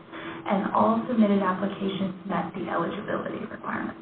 So just so the commissioners know, the $2 million, essentially, there'll be $1 million, even if we accept all these, that is left over that we can use for other potential programs. Is that right? Yes, that's correct, Chair. There's approximately $1.2 million that will be remaining. Okay. Of that, about $300,000 of that is general fund, and then the remainder of that money is other funds. Okay. And to emphasize the point, that would be if we accepted the application completely as they're asked, right, and not taking into consideration certain reductions that we made in the 1920 to 21 grant application review. Thank you, Commissioner. Just to clarify that a little bit, that would be the case if the Commission accepted the Grant Review Committee's recommendation, which does include the reductions that they requested. So that would not be accepting the full ask from the applicant. If accepting the full ask would probably use up that additional $200,000, and then it would be around $1 million that would be left. So just quickly, applicant's total funding request, the total was almost $1 million, available funds of slightly over $2 million. Request by county and thousands. So these are the counties that applied: Yamhill Juvenile Drug Court, Yamhill Mental Health Court, Washington County Mental Health Court, Union County Mental Health and Veterans Court. This is the hybrid court. We do have other hybrid courts like this in Columbia County as one. The Tillamook County Behavioral Health Court, Mental Health Court, and then the Jackson County Community Family Court. The two biggest asks were from Jackson County and Union County, and they also were the two counties that provided the most competitive applications as well. So just briefly going over the review process, we reviewed these per the guidelines and criteria required in solicitation, which included a staff eligibility screening and application review, a review committee reviewing and making a recommendation to the Criminal Justice Commission, and then what we're hearing today for, which is the Criminal Justice Commission making an award decision. The members of the review committee who were available for review are listed up here. Ann Dupree from OJD, Joe Garcia from Douglas County, Jake Greer from Lake County, Daniel Hanson, OJD, Brad Meyer, OJD, Rachel Mark, Washington County, Judge Paul, Marion County, and Sebastian Tapio with the Criminal Justice Commission. And this was staffed at CJC by myself and Ian Davidson. And the review committee recommendations. So they recommended the following. This is just a summary of high level what recommendations were. The committee recommended funding some portion of all of the applicants' requests. They recommended 6 months of provisional funding for all applicants. What this 6 months of provisional funding will do is it will just provide them with 6 months of funding, and then the commission will approve any further funding based on their performance. And this is intended to mitigate the risk of providing funding to startup courts and also providing funding to courts that need to make significant operational changes. The timing of that 6 months provisional funding will occur so that if the commission decides to not continue to fund any courts, any funding that becomes available because of that can be available for a supplemental grant round in mid-2020, so those funds can be spent by 1921 grantees who can apply for a supplemental grant round and to get some of their additional needs met. The committee recommended to check in with the grant review committee to make a recommendation to the commission on further funding of these provisional awards, so that there will be a good look into the progress that grantees are making, and the commission will be able to be fully informed about decisions on further funding or potentially decisions around not continuing to fund a grantee if enough progress isn't being made. The committee also recommended to align existing courts with the 1921 Specialty Court Grant Program rates for items such as drug testing and other participant support. And what this does is it doesn't give an advantage to courts that were less competitive in 1921 by virtue of them applying for the implementation grant. It aligns the same cuts that were applied in 1921 to the courts who applied in the implementation grant. Additionally, recommending a site visit from CJC and OJD in the first 6 months for all applicants, and recommending that remaining funds be focused on additional statewide training and a supplemental grant round in 2020 for 1921 applicants who may need additional funds, particularly with the cuts that they experienced. So now I'm going to discuss each court independently. So this is the Jackson County Community Family Court. This court applied for 1921 Specialty Court Grant, and they were recommended to apply for this implementation grant instead because their court team did not include a defense attorney or a prosecutor, and additionally they were not fully meeting drug testing standards. Specifically, they did not offer weekend or holiday drug testing. So this court addressed those concerns in their 2021 implementation grant request and indicated that they have improved their drug testing to include offering weekend and holiday drug testing, and they're also working to improve the composition of their court team by adding a defense attorney and a prosecutor to the team. Their family treatment court program and existing court, they have about 27 participants, so their capacity is 25, so they're slightly over capacity. They have a court coordinator, they're adding defense attorney, prosecutors, court team, and made improvements to drug testing, and they requested funding for training. Their total request was approximately $314,000, and their cost per participant is around $11,000. The review committee recommendation is to fund this court, and additionally, the committee recommends the court document attendance at staffing meetings and court hearings to monitor the implementation of the addition of the defense attorney and the prosecutor, and that the court submit that information to CJC. And so that would ensure us being able to see that those team members are added to the team and that they're participating in court hearings and in staffing some attending them. Recommend a 6-month provisional award with a check-in with the Grant Review Committee prior to the Commission approving additional funds, as well as a site visit. And this level of involvement is intended to support the court's progress towards successfully making drug testing improvements and changing the court team composition.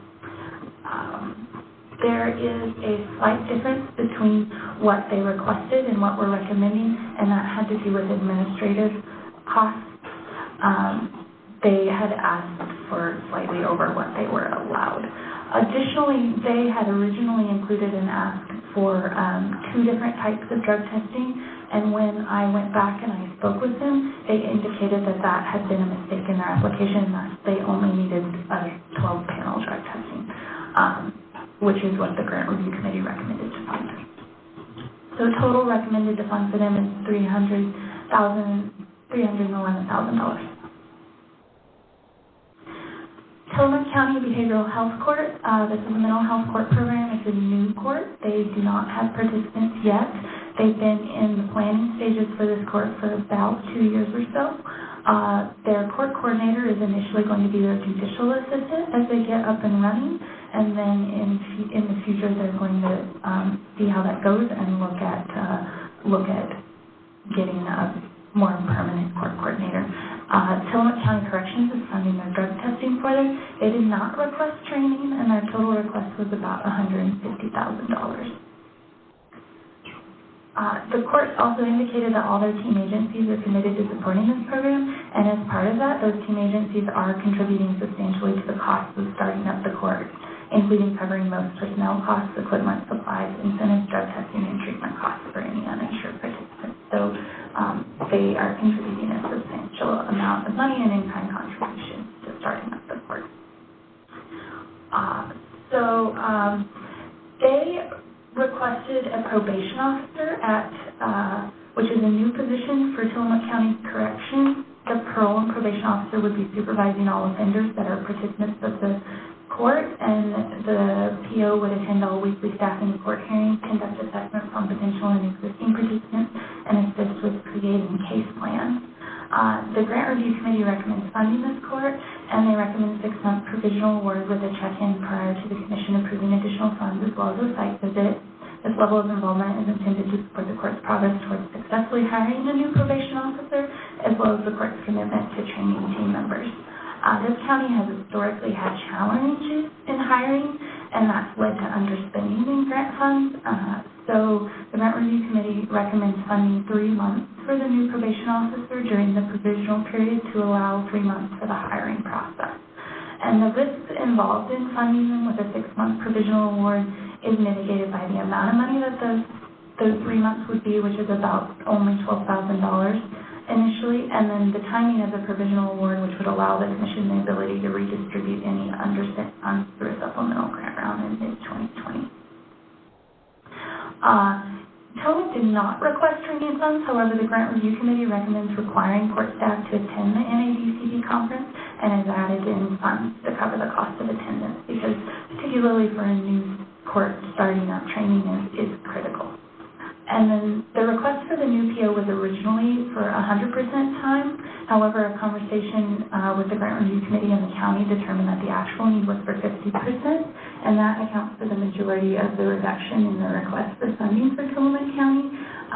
In conversations with the county, they indicated that they will pay for the remainder to get a full-time PO. And additionally, we had a conversation about having a brand new PO as also with a brand new specialty court could be a little risky, and the county indicated that they are willing to take an existing experienced PO and assign them to the specialty court and then hire and then pay for that and then assign the brand new PO that they end up hiring to other work. So that helps mitigate the risk there as well. So the total recommended for Tillamook County is $74,770. Union County Mental Health and Veterans Court, this is a hybrid court program with the Mental Health Court Program primary and the Veterans Treatment Court Program secondary. The new court, they do not currently have participants. They've also been in the planning stage for about 2 years. They have a dedicated court coordinator. They're requesting funds for drug testing and training, and their total request is about $261,000. Union County has a strong track record with their drug treatment court, and that court began in 2002, and 80% of their graduates remain arrest-free for at least 3 years after graduation. So they do have experience and a strong track record at operating a specialty court. And they've indicated that the court's team agencies are all committed to supporting this program, and they are contributing substantially to the cost of the court as well. One of the interesting things about Union County, they've asked, as all show, is that they've asked for some funding for 3 uninsured or underinsured participants. And with their veteran participants, they have some whose VA benefits do not cover local mental health services, as there are no mental health services available in Union County for veterans through the VA. So that's a particular challenge that's unique to them, given that they're rural. So recommend funding their personnel asks, the coordinator, probation officer, and defense. Recommend funding contract personnel services, user assisted treatment, case manager, psychiatrist, mental health treatment, substance use treatment. Recommend funding drug testing, medical needs, and other participant support. And also recommend funding training and travel. Their local training is for the Stepping Up Summit in Bend, and they also intend to travel to Columbia County to meet with their behavioral court team and observe their program, because they're also a hybrid court. So recommended total for them is $246,601. Washington County Mental Health Court, this is the Mental Health Court Program. It's an existing court. They have about 29 participants, and their capacity is 30. They're requesting funding for a court coordinator. Drug testing is funded by county parole and probation. They're requesting funding for training. Their total request is about $167,000. Their cost per participant is about $5,700. This court applied for the 1921 Specialty Court grant, and they were recommended to apply for the implementation grant instead because they did not have a court coordinator. And they also did not require training for court team members, so they needed to make significant improvements to meet standards, including increasing their number of drug screens, testing on holidays and weekends, reporting drug screen results timely, considering creatinine as a positive screen, adding a sobriety requirement to graduate, and creating a policy committee and an advisory committee, and providing court team members training. So this court has a number of quite significant operational changes that they will need to work towards. In their 2021 implementation grant request, they indicated that they have not been able to improve operations toward meeting standards yet. And this is primarily because they've been operating without a coordinator. And so dedicating a court coordinator will allow them to work on making those improvements and meeting standards. So requesting to fund the coordinator, medical needs, other participant supports, training and travel, and some administrative costs. The grant review committee recommends funding this court, 6-month provisional award with a check-in, and that level of involvement is intended to support the court's progress towards successfully making improvements toward meeting standards. The request for contract personnel services originally included additional funds for other participant supports that were removed by the review committee to align with 1921 grant application rates, and so that accounts for the majority of the change between their requests and what's being recommended to fund them. The total recommended to fund them is $105,446.55. Yamhill County Court Coordinated Services, this is is a mental health court program, an existing court. They have about 20 participants. Their capacity is 20. They've requested funding for court coordinator, treatment providers providing drug testing. They did not request funding for training. Their total requested was about $69,000, and their cost per participant is about $3,400. This court did apply for a 1921 specialty court grant. They were recommended to apply for this implementation grant instead because the court did not have a court coordinator and did not fill out their operations profile sufficiently enough to determine if the court was meeting standards or not, specifically around the phase structure and number of court hearings and staffing per month. In their 2021 implementation grant request, they indicated they have not been able to improve operations towards meeting standards yet, and similarly with Washington County and also their Yamhill County next ask,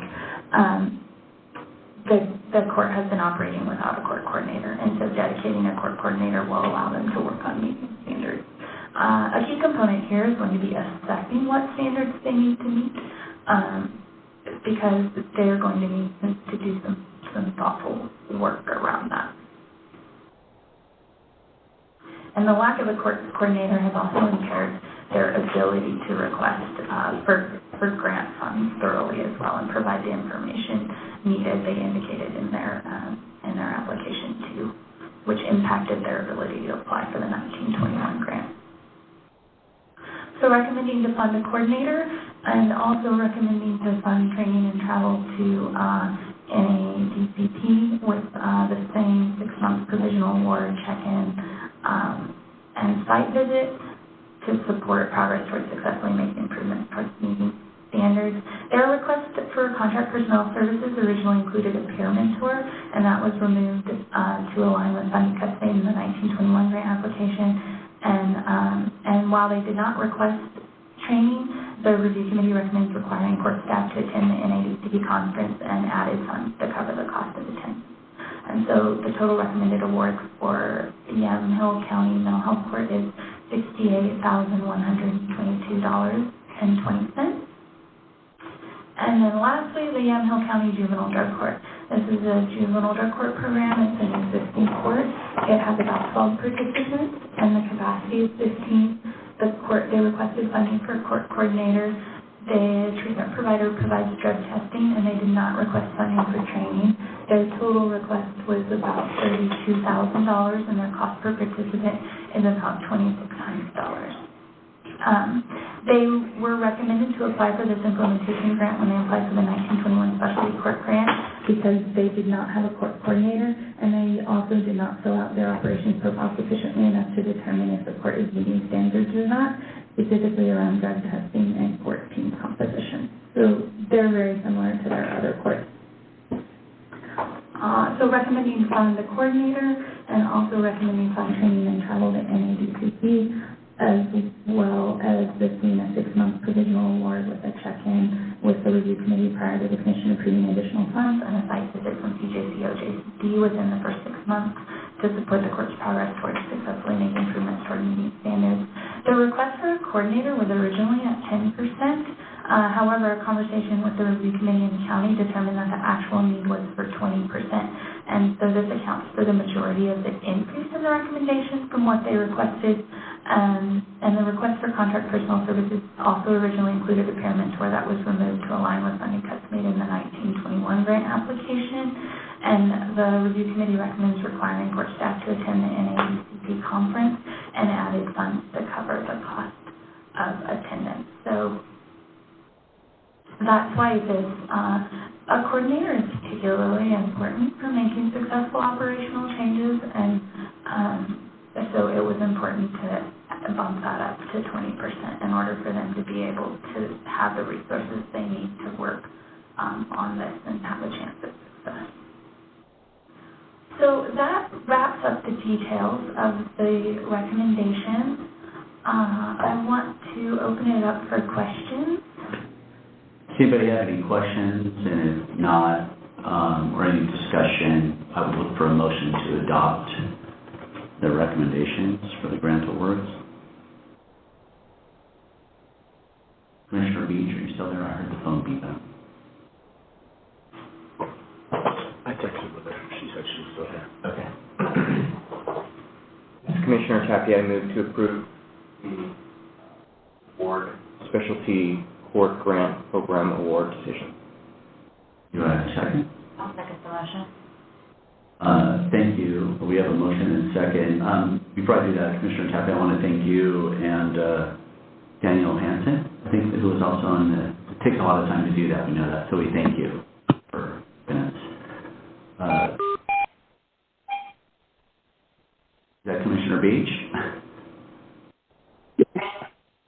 Yes. We have a motion and a second to approve the grant awards. All in favor, please say aye. Aye. Aye. Opposed? Okay, thank you very much. Thank you very much for your time. Okay, the next agenda item, I think, this is important, so I'll have you give your presentation, Ken, and if we have any questions, we should talk about it, but I just want to remind everybody the other part to run along, so in essence of time, we can table some of the discussions we choose to later, but this is actually a big issue, that, and I didn't want to give it's not enough time, but recognize that we're already behind. I wanted all the commissioners to know that I'm really comfortable coming back to this discussion. Choose to later. Thank you, Chair Ball, and I will make an effort to shorten significantly, but, to give a high-level overview, and then, yes, we can come back later or just focus on the questions that the Commission had. So thank you for having me. I'm going to be presenting today on a report that was released on Monday on our website, along with some data dashboards related to the Statistical Transparency and Policing Program, the STOP program, which looked at our 12 largest law enforcement agencies in the state of Oregon, examining their discretionary pedestrian and traffic stops for racial disparities. So again, just an extraordinarily brief overview. This is all tied back to a 2017 House Bill, HB 2355, which required over a 3-year period all law enforcement agencies to collect data on discretionary officer-initiated pedestrian traffic stops. So those are all stops not associated with a call for service where an individual was detained either in a car or as a pedestrian. The items that were collected are all up here on the slide, and they center on the demographics of the individual involved and the factors surrounding the stops, such as why they were stopped, when, where, etc. I'm going to skip over some of these implementation updates because we can certainly cover this at a future time. The main focus of my presentation today was on the research that we conducted. Like I said, our first year report was released earlier this week. And what we focused on in our report was 3 different types of analyses looking at different components of a traffic or pedestrian stop. And those 3 different analyses focused on, first, the decision to stop an individual, and then there were 2 analyses focused on what happened once the stop was made. The first of those analyses looked at whether a citation, a search, or an arrest occurred during that interaction. And then the third analysis looked at whether a search, if it occurred, actually resulted in the finding of contraband. And we focused on those 3 types of, those 3 portions of the stops, and we used analyses to try to get away from what we've learned over the past 30 years of traffic stop research, which is really, a lot of research has been done since the 1990s, has been very poorly done. It looks at census residential benchmarks, which means that what analyses have done is we simply look at the racial breakdown of who is stopped, and we compare that to the census population of a given area. And both from a statistical standpoint, but then also from just a purely logical standpoint, when we begin to unpack what that comparison really means, we know that those comparisons often lead to actually biased or invalid results. And I would be happy to discuss that at great length. I can do that, but I think in the interest of time, we will actually jump right into the results for the analyses that we conducted.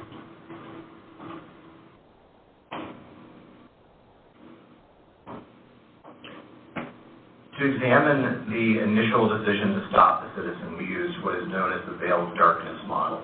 The veil of darkness model is a statistical approach that in the most kind of high overview of terms compares stops made during the daylight to those made at night.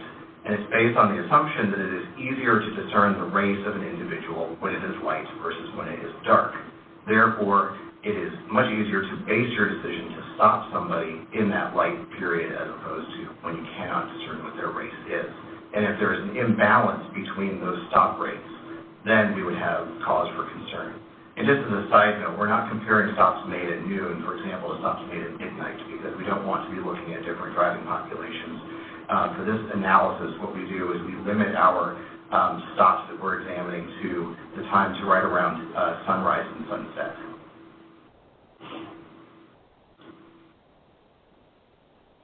Using this analysis, which is thought of as the cutting edge or gold standard in all traffic stop studies, we've conducted both statewide and department-specific investigations. And what we're looking for on these charts here, again, I apologize for going quickly, but we can come back where the Commission would like to focus. We're looking for any result where our coefficient, which is the number on the charts here, is above 1. But then also we would be looking for a difference that is statistically significant. Where that coefficient is above 1, that indicates that we have the possibility of a disparity. However, to indicate a statistically significant difference, we would be looking for a little asterisk. That's kind of the way in the biz that we indicate that something is significant in that sense. And so what we show here for the statewide analyses that we conducted for all of our different racial and ethnic groups was that while we had a few instances where those folks were stopped more often in the daylight than at night, which would indicate a disparity, for example, with our Asian Pacific Islander group, which you see at the on the chart here, none of those rose to statistically significant disparities, which indicates that at least statewide, we don't have any evidence that the initial decision to stop a driver is based on race, at least based on this analysis. Showing our department-specific results, we can see that, again, we have, in a very basic sense, no indication of statistically significant disparities indicating that drivers were more likely to be stopped during the daylight than at night for any of our Tier 1 agencies. In fact, we found no statistically significant differences for any agency, save Portland Police Bureau. But if you'll note, for Portland Police Bureau, in this case, their coefficient is actually under 1, which means that they are more likely to stop a combined sample of Black and Hispanic drivers at night, which at least under the assumptions of the Veil of Darkness test indicates that they are not necessarily being racially profiled. So at least for this initial decision to stop the citizen, again, using this analysis connected to best practices, we found no indication of racial disparate outcomes. The second analysis that we conducted looking at outcomes for searches, citations, or arrests, and so this is what happens once the stop has been made.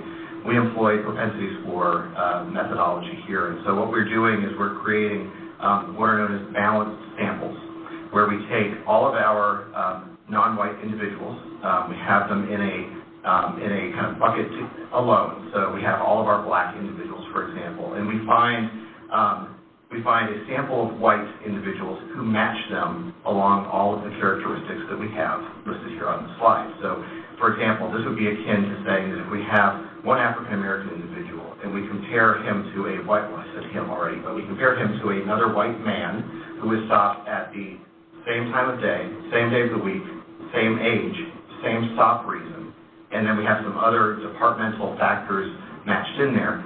If they match on all of those things, we would expect their outcomes to be the same as well. And so when we find differences in their outcomes, that's when we have cause for concern. The way to read the charts that I'm going to be showing momentarily is that we have what are known as the actual and predicted rates of outcomes for our different racial groups.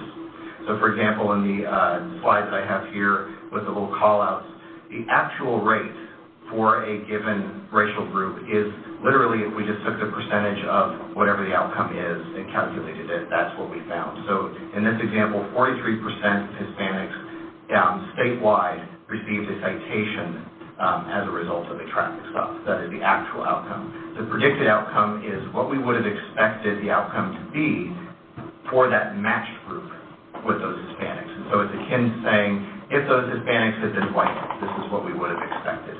And where there's a gap, again, that's where we're concerned. Now for this chart, we only show statistically significant results to try to make sure that you can draw your eye to actually what is happening. what is happening as opposed to just confusing with a bunch of numbers. Statewide, we did find some statistically significant disparities, primarily for Hispanics across all of our Tier 1 agencies. We did find some disparate outcomes for both search and arrest for African Americans. And while we could certainly even take, 20 minutes, 30 minutes and talk about this chart in and of itself, I think that where the most interesting outcomes are found is for the agency-by-agency breakdowns, because even if we find a statewide disparity, I don't think that it really squares with the research that we would necessarily expect a statewide solution for that, so it's more prudent to focus on agency-by-agency breakdown. We have to stretch this over 2 different slides because we have our 12 agencies. We have 6 on each slide. But again, agencies that have a statistically significant difference are found on these slides here. Full results are available in the report. And so what we found was that across 8 of our 12 agencies, there was some type of disparity that was statistically significant. Now, the magnitude of those disparities certainly varies across those agencies. And I would submit that in most cases, the gap between the actual and predicted outcome is around, 10 to 30% difference. And so, for example, the percent difference between Hillsborough for Hispanic citations, when you move from 20% to 27%, that's a 30% difference on average. For the most part, that's the largest gap that we found, save for one outcome, which is on the following slide. So for the most part, most of our differences were relatively small. And so when we think about trying to move forward for further research or working with agencies in the future, what we're looking for are actually very large gaps because it would be entirely reasonable to expect year over year some random variation to lead to some of these outcomes that we find.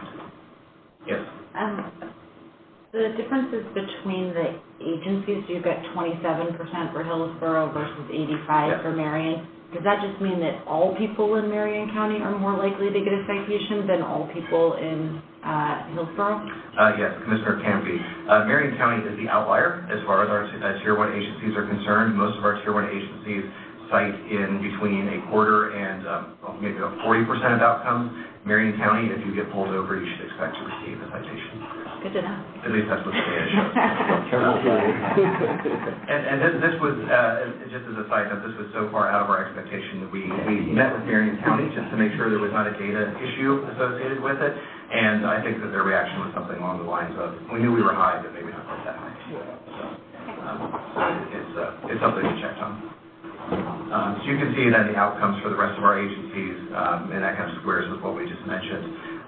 The one place I do want to bring your attention to, however, is for the search outcomes for Portland Police Bureau for African Americans. When I mentioned that the gaps between the percentages were mostly in that kind of 10 to 30% range, the one outlier for that was our search outcomes for African Americans, where we would have predicted that about 5% of African Americans, when matched with their white counterparts, would have been searched, and the actual outcome rate was 11%, so more than double.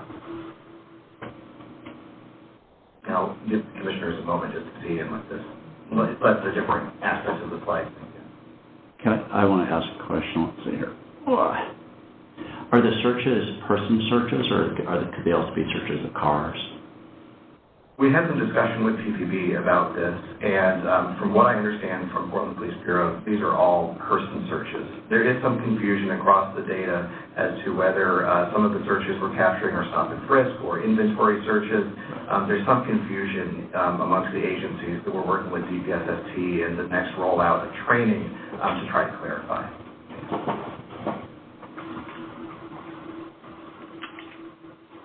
The final analysis that we conducted is what is known as the outcome rate or HIT test. The outcome rate or HIT test tests whether an agency finds contraband equally across different racial groups. And so what we are hoping to see is if an officer applies standards to search somebody, for example, looking for furtive movements or lack of eye contact, if that officer applies it equally across racial groups, so you're not more likely to take furtive movements as an indicator that somebody has contraband if they're African American versus white. If they apply it across racial groups equally, then we would expect them to be similarly successful across those racial groups. And so what we would hope to see is if we have a rate of white searches versus black searches, for example, we would want to see a 50-50 breakdown or somewhere close to that, or an equal breakdown across races. That would indicate that their search criteria are not being applied in a biased manner. However, if we see our results falling away from that diagonal line, and particularly on the bottom half of our chart, that is what would indicate that we have a disparity. Does that indicate a disparity because people who have no business getting searched are getting searched more frequently, so they're not coming up with a result out of it? Yes, that would be the takeaway. And it would be under the notion that then you're applying a different, maybe more strict standard to search one group versus the other. So yes, that would be the exact interpretation if you fall out of the line. So the outcomes, what we have here for our results is 11 of our Tier 1 agencies did not have a statistically significant difference in that search outcome. The one agency that did, again, was Portland Police Bureau. They had a statistically significant difference for African American search outcomes versus white search outcomes. Now, it's important to note, and I know that we're short on time, and I could go into this as well. What we did in the STOP program is after we had our results, we engaged with all of the Tier 1 agencies except for Medford, and we just weren't able to reach an actual location to meet with Medford where people weren't driving for 5 hours to meet. But we met with 11 of the Tier 1 agencies to just discuss what we found. And so we met with Portland Police Bureau as well, and when we showed them these outcomes, they were in contact with us about an hour or so after they left our meeting, and had discovered that they had sent us some incorrect data. And so the data that they had sent to us contained search outcomes for all non-consent searches, but did not report any contraband findings for consent searches. And so what that means is that what we have here on this chart, for example, shows that white individuals searched by Portland Police were successful in about 25% of cases, but for African Americans it was only about 10% of cases. Because of this revised data that we were sent, those search outcomes it improves, because certainly as you can see compared to their peers, that would be a pretty low search success rate, right? And so what we have done is we got this very late in the process, maybe just a few days before the report was finalized, and so we have done a preliminary analysis of the data that they resubmitted to us. However, we have not been able to completely match that into kind of like our official quote-unquote state data yet. And so we noted this in the report, but what that would result in is if we look at that corrected data, African Americans would show a hit rate of 43.1%, while whites would be at 50.5%. Now, this is still a statistically significant difference, and so it does not change the substantive outcome, but it does put them more in line with their peers. So say that again, like, what does that mean in layperson's terms? It just means that, it means that they essentially are successful in finding contraband in half of their searches of white individuals, and a little bit under half of African American individuals. It is still a gap that is robust enough and wide enough to be statistically significant, at least compared to, for example, state police is about 61% for each group, and so there is no difference for state police, for example, which is the large kind of purplish pink dot. What about the actual searches? Where did that end up after it? Was that in line or not in line? Or?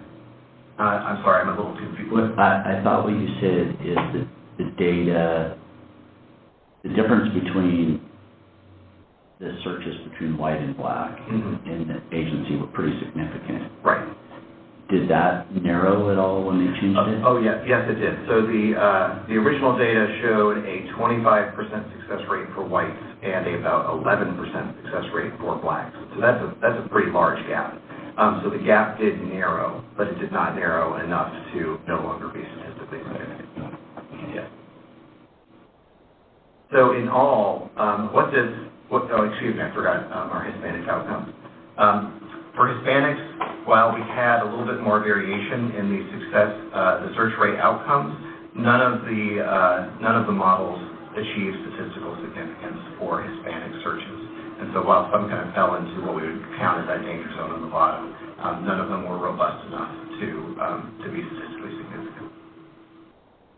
And so the overall takeaway from the report, again, at this very high-level overview, is that the threshold that we set as a STOP program before this process started In keeping with best practice and with what the state of Connecticut has done, which is known as the gold standard in these types of analyses, is because we use kind of a matrix of several different bases for identifying an agency, what Connecticut does is they have kind of like a sliding scale of, you essentially have to be identified under multiple tests to be referred to kind of require further analysis in their system.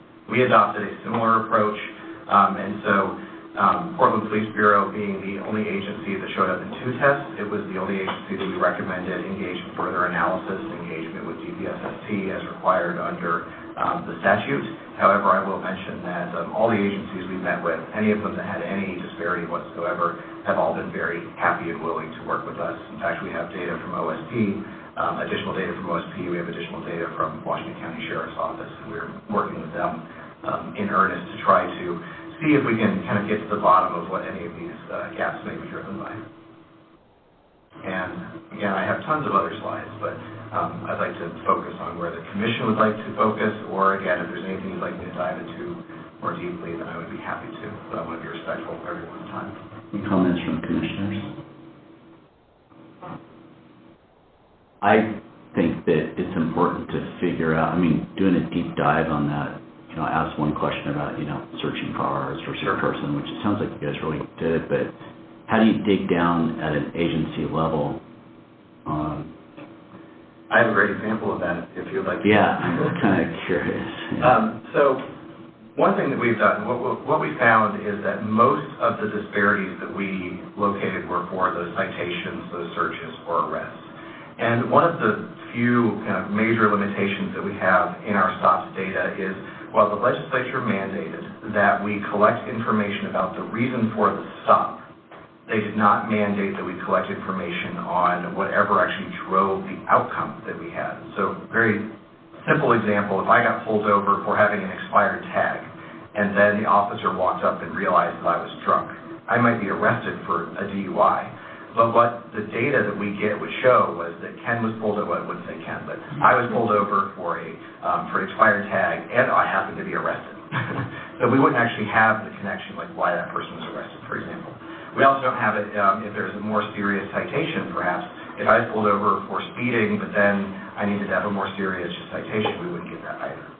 And so one thing that we've been working with agencies to look at is when we met with OSP, their first reaction was, we've said for years that we know that we encounter African Americans more often for things like driving without insurance, or driving without a driver's license, or driving with a suspended license. And we know this occurs. It's something we can't pull them over for, but once we encounter those drivers, we cite them for that because we actually have an internal policy that requires us to cite for those offenses.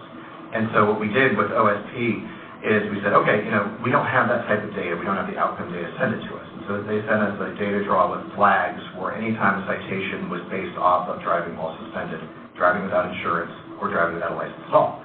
And so what we did is we then reran all of our models for that matching model. However, in that case, we matched our white and our black individuals. We also matched on driving while suspended. And so we're actually accounting for more information, and we're saying, now do we treat, in addition to all the other factors, are we treating our white and black individuals differently because of driving while suspended? Because if that actually narrows the gap, then we can actually say that that bit of the gap is due to that racially disparate outcome, which is for those very specific offenses.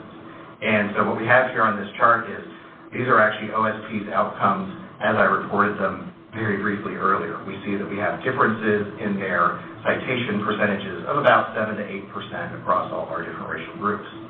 Once we balance using those three, driving while suspended, no insurance, driving without a license, those gaps actually shrink by between 50 and 70%, depending on what racial group we're talking about. And so what I think is this is one of the most interesting and possibly fruitful areas in the future is that we know that there are lots of offenses for which you can have your license suspended. Perhaps there needs to be a discussion about whether all of those offenses actually should lead to your license being suspended. Because if they lead to these disparate outcomes, this is a case where because of a policy is in place and because you can't pull somebody over for these offenses, officers actually have little to no discretion in this case at all. And so it's not necessarily an officer-based solution, but it could be more of a statewide policy-based solution. Or even an example of what we're trying to do. Well, I know in Portland, when I was new, if you had a suspended driver, you had to tow the car. You had to issue a citation. You had to do these things. Yeah. And I don't know if that's changed over the years. They still do it, but I'm unsure about all of our different. I mean, that's where the deep dive happens. Like, we just did not have discretion. And that's the precise case for OSP. We Yeah. actually have a full appendix on this OSP. And by the way, that came from lawsuits. People like, you know, you're trying to do a favor, leave a car there, and then get broken into, and police do get sued. They just, Well, it was actually. you have to tow it, you have to issue. Exactly. Yeah. It was very timely, actually. There was an Oregonian look back at a lawsuit that occurred where an individual was killed by somebody who had been driving without a license over and over and over a number of years ago in PPB in Clackamas County. It was a multi-million-dollar lawsuit. So the fact that these policies exist seems to make sense. But we have an appendix that has OSP's policy. I asked the superintendent if we could provide that. And so we're digging into this because I think that's exactly what we want to do with the deep dive. Yeah, that's my point about all this. I think a deep dive, Yes. looking at policies. So it seems like if the legislature thinks about sort of reentry programs and whether or not suspended driver's license for things like inability to pay court fines is appropriate, this information could be really helpful to them because it could direct that suspending licenses for certain reasons, sort of quality of life or income-related reasons, results in racial disparities in sort of further down the cycle. It's oftentimes very difficult to make that clear of a connection, but we're pretty close. I would completely agree with you that we would be able to very confidently state that if you want to narrow racial disparities, and this is only with OSP so far, but I have a sneaking suspicion it would be present in in most other agencies as well, that we could say if you want to narrow disparities, that's what you could do. I also suspect, you know, there would be a huge disparity in homeless versus non-homeless if you go to. Yeah, unfortunately, we don't have a ton of information on on the status of a pedestrian. I mean, so many people get, you know, some mother with her kids that are getting tickets I know in Portland, by parking on the side of the road, and they don't have the money to pay it, but then they end up being suspended. And how do you just clean slate that to some degree if you're trying to really fix the problem? It just gets to be a... Sure. Yeah. But yeah, I think we could have some powerful data to help with that discussion, at least to just inform from a kind of a social scientific standpoint. Right. Okay. Thank you. Thank you. Great. Okay. I guess, does anybody have any new business? Okay, so at this point, then we'll adjourn the meeting, not too far off. Thank you very much. And we'll maybe figure out what we may need to do to move forward on the stop stuff. It's really interesting. May not even be our issue, but we'll see. Thank you. Thank you. Bye. Bye.